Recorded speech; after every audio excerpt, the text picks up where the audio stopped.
할렐루야, 사랑을 축복합니다. 오늘도 우리 주님이 함께 하시는 날입니다. 오늘 11월 18일 목요일 새벽 기도회로 우리 하나님께 가까이 나아가시겠습니다. 다 같이 조용한 기도 드리시겠습니다. 여호와께 그의 이름에 합당한 영광을 돌리며 거룩한 옷을 입고 여호와께 예배할지어다. 아멘. 사랑의 주님, 오늘도 주님을 예배하는 귀한 날 되기를 원합니다. 우리의 입술의 고백과 같이 우리의 삶도 그렇게 되어질 수 있도록 하나님 언행이 일치되는 귀한 삶으로 오늘 하루를 인도하여 주옵소서. 모든 것 주님께 의지하오며 우리를 사랑하시는 예수님의 이름으로 기도합니다. 아멘. 여러분, 우리 예수님 믿는 사람들은 말과 행동이 일치해야 됩니다. 언행일치라고 하죠. 전엔가 일전에 예전에 제가 전도사 시절에 교회 집사님을 찾아간 적이 있었습니다. 근데 이 집사님이 저를 알아보지 못했어요. 좀 거리가 멀리 있었거든요. 교회에서 이 집사님이 얼마나 신앙생활을 열심히 하시는지 몰라요.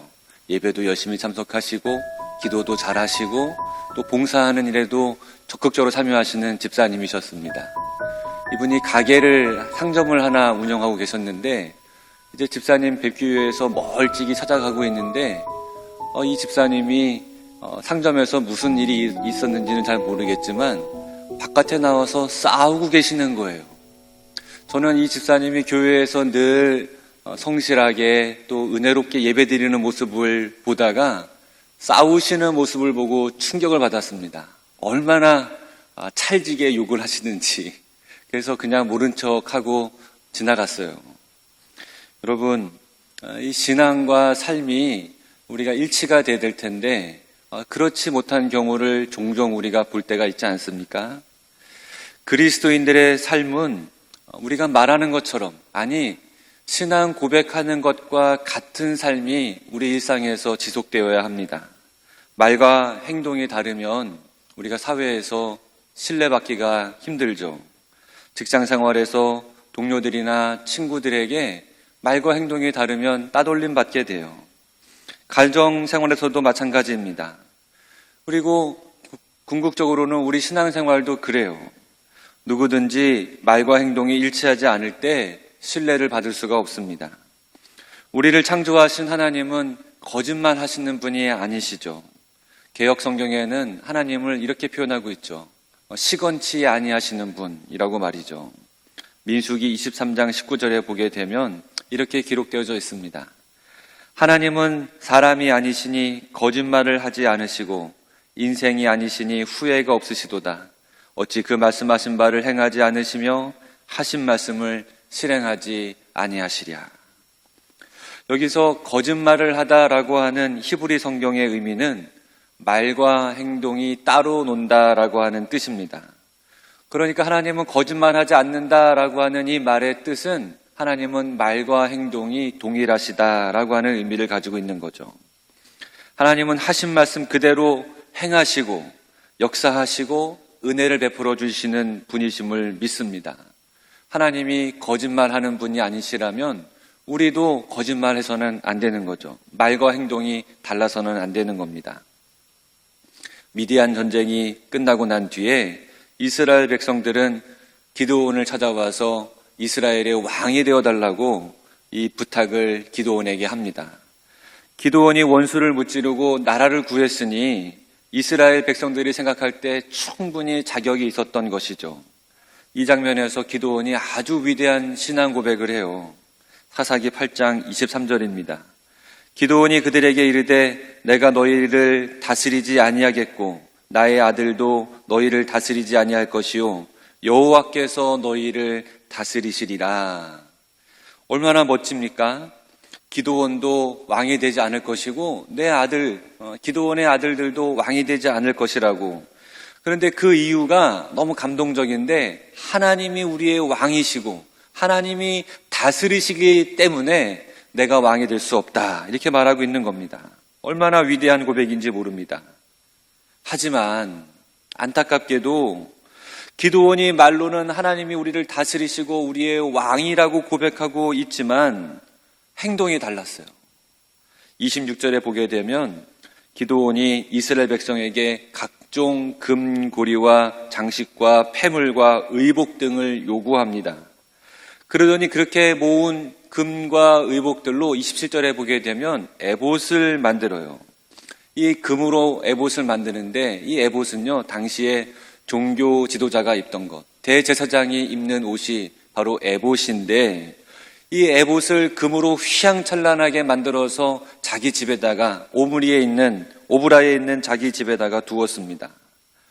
이런 기드온의 행동은요, 내가 하나님의 은총을 받은 특별한 사람이라고 하는 것을 과시하는 것이고요, 하나님의 뜻을 확인하는 사람이고 하나님의 은혜 속에서 내가 힘이 있는 사람이라고 하는 것을 과시하는 그런 상징적으로 드러내는 모습이었습니다. 나는 하나님이 인정하는 사람이다. 난 왕이다. 이런 거를 내심 보이고 있는 행동인 것이죠. 에둘러서 에봇을 만들어서 자신을 왕과 같은 위치에 두고 있는 기드온이었습니다. 결국 이스라엘 백성들은 이 금으로 만든 에봇을 우상처럼 숭배하게 돼서 범죄의 길로 빠지게 되죠. 그 원인 제공이 기드온에게 있었던 거예요. 뿐만 아닙니다. 30절을 보게 되면 기드온이 아내가 많았던 것을 보게 돼요. 부러워할 일 아닙니다. 그래서 자녀가 70명이나 되는 사실을 알려줍니다. 기드온의 이 많은 아내는 기드온이 말로는 나는 왕이 아니라고 말하지만 왕처럼 살았음을 보여주고 있어요. 아내가 많은 이유는요, 사실 정략 결혼을 했기 때문에 그런 것이죠. 주변의 부족들과 나라들과 정략적으로 혈연 관계를 맺어서 우호를 다지고 평화를 유지하기 위해서 그렇게 한 것이죠. 이건 누가 하는 거예요? 왕이 하는 것이죠.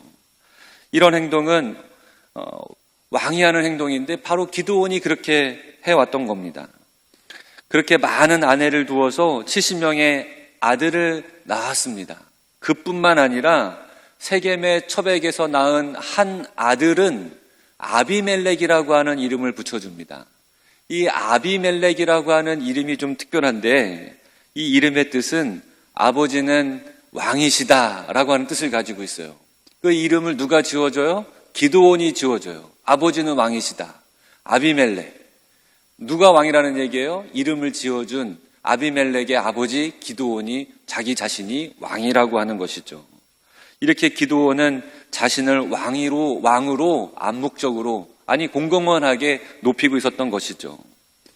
처음 기드온의 말은 위대한 신앙 고백이었어요. 하나님이 왕이시고 하나님이 다스리신다. 하지만 그의 행동은 전혀 딴판이었습니다. 기드온의 언행 일치가 전혀 들어맞지 않는 것이죠. 기드온은 미디안 대군을 물리친 민족의 영웅이었어요.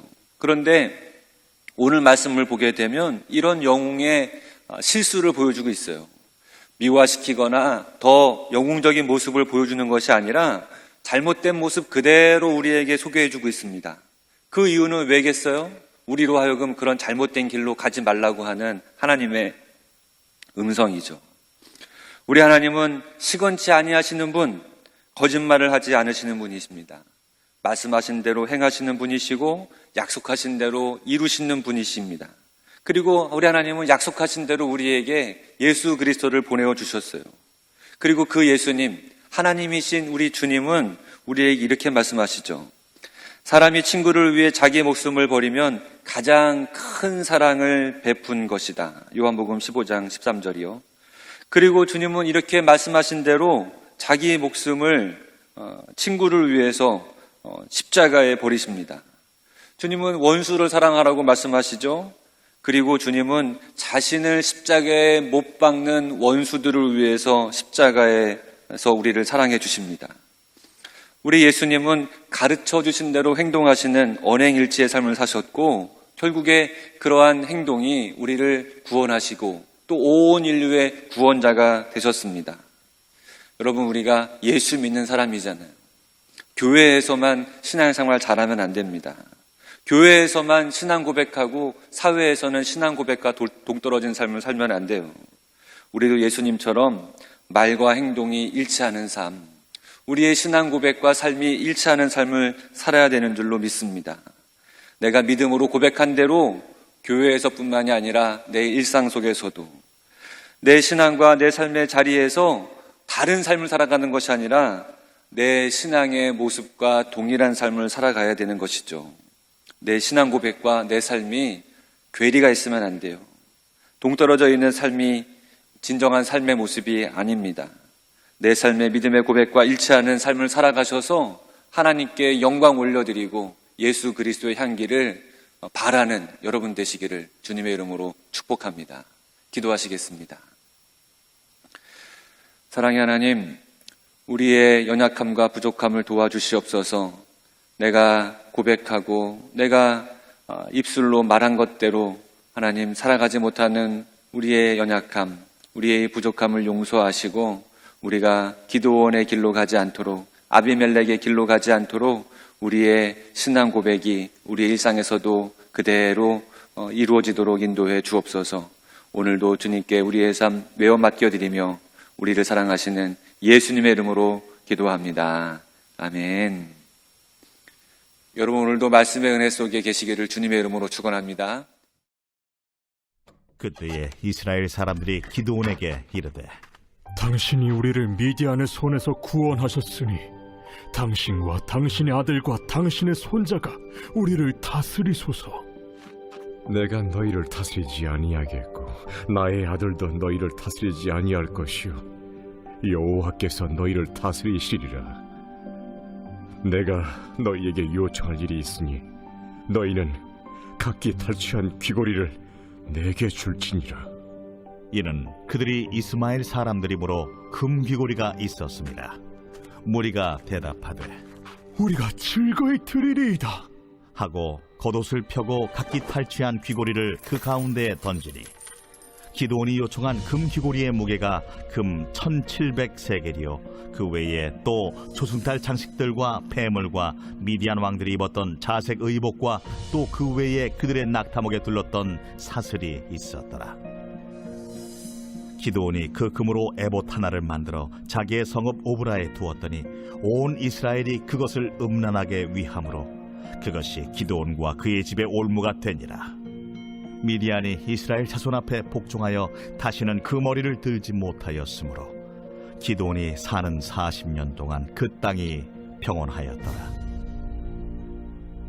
요아스의 아들 여룹바알이 돌아가서 자기 집에 거주하였는데 기드온이 아내가 많으므로 그의 몸에서 낳은 아들이 70명이었고 세겜에 있는 그의 첩도 아들을 낳았으므로 그 이름을 아비멜렉이라 하였더라. 요아스의 아들 기드온이 나이가 많아 죽음에 아비에셀 사람의 오브라에 있는 그의 아버지 요아스의 묘실에 장사되었더라. 기드온이 이미 죽음에 이스라엘 자손이 돌아서서 바알들을 따라가 음행하였으며 또 바알 브릿을 자기들의 신으로 삼고 이스라엘 자손이 주위의 모든 원수들의 손에서 자기들을 건져내신 여호와 자기들의 하나님을 기억하지 아니하며 또 여룹바알이라 하는 기드온이 이스라엘에 베푼 모든 은혜를 따라 그의 집을 후대하지도 아니하였더라.